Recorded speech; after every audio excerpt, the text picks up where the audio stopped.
Oh, how's it going, everybody? What's poppin', YouTube? Today I figured I'd show you guys all the gear that I've used over the years to shoot some music videos. So, let's take a trip down memory lane. Wait, is this a vlog? I guess not really.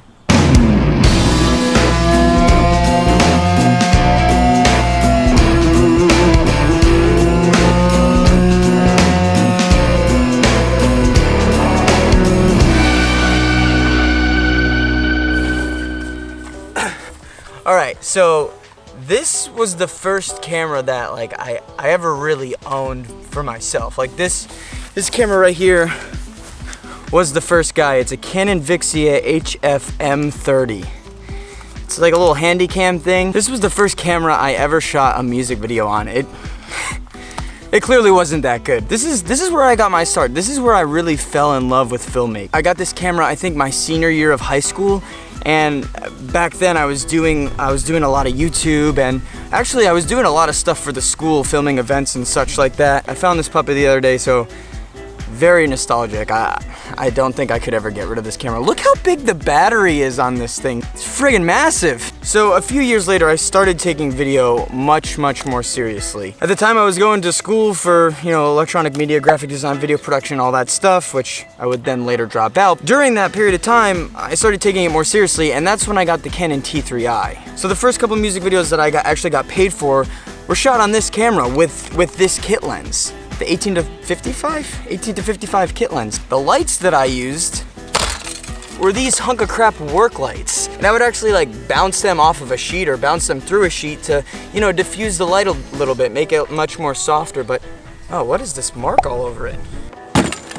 Shortly after I started doing actually paid gigs with the Canon T3i, it was time to start thinking about upgrading my gear, upgrading my equipment, so that I could then in turn get bigger clients and do bigger productions. For the sake of this video, I wish I still had the camera, but it was the Canon 5D Mark III.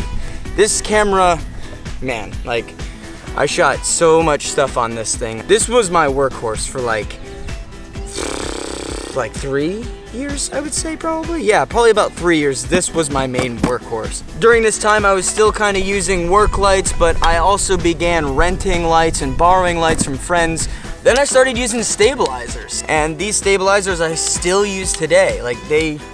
They've lasted me a long time, and they're just, I don't know, they're super durable. They've been thrown around. This thing is beat to crap, honestly. It's probably about time to get rid of this guy. And then I would start to rent lenses and like I said, lights and other production gear, but I would then get rid of these weird tube light things that I found. I broke so many bulbs on this thing, it's not even funny. But then after having this gear, the two stabilizers, getting new lights and the Canon 5D, I began renting a lot.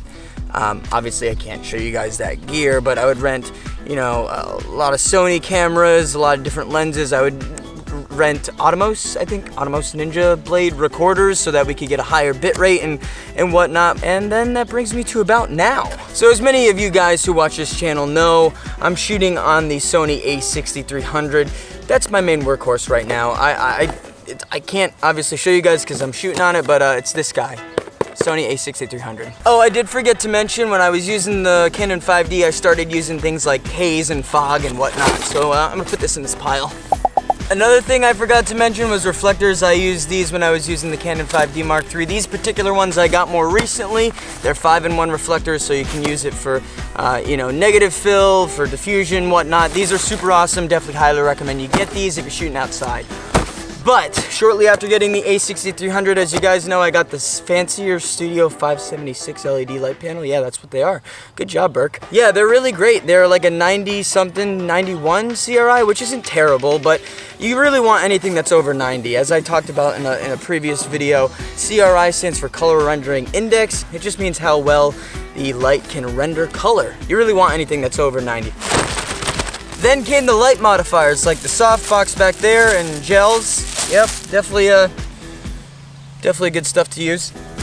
And as some of you guys probably know from one of my more recent videos, I just got the C-stand and a Quasar Science LED light tube. Oh, I forgot one thing. Monopod, Manfrotto monopod. I got this fairly recently, but before the Quasar. Man, there's a plane and a lawnmower.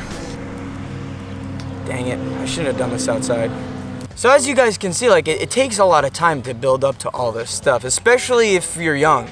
And I started when I was very young. I started when I was in high school, so I didn't really have the money to be able to afford all this stuff. But the more I shot and the more I got paid, then the more I invested back into myself. That's just how it goes, and I really can't wait to see what happens in the next 5 years, see what gear I have. So this is all the gear that I currently use to shoot all my music videos. Now I still will rent.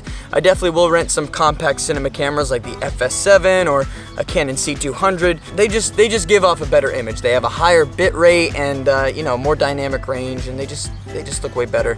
I think I covered everything. I think that's it. So if you guys have any questions, leave a comment down below. I'll do my best to link all the stuff that I have shown in this video. I can't promise anything because there's a lot of stuff here, and as you could see, I was missing stuff as I was going through it. Really appreciate you guys watching. It does mean a lot. So like, comment, subscribe if you aren't, hit that bell, and we'll see you soon. Peace. I forgot a few things, a few important things actually, like extension cords are important. If you're shooting music videos, definitely make sure you got a PA because you need to do the playback somehow. Duck clamps are super important, gaff tape is super important, super clamps are super important. Just tons and tons of clamps that you can find.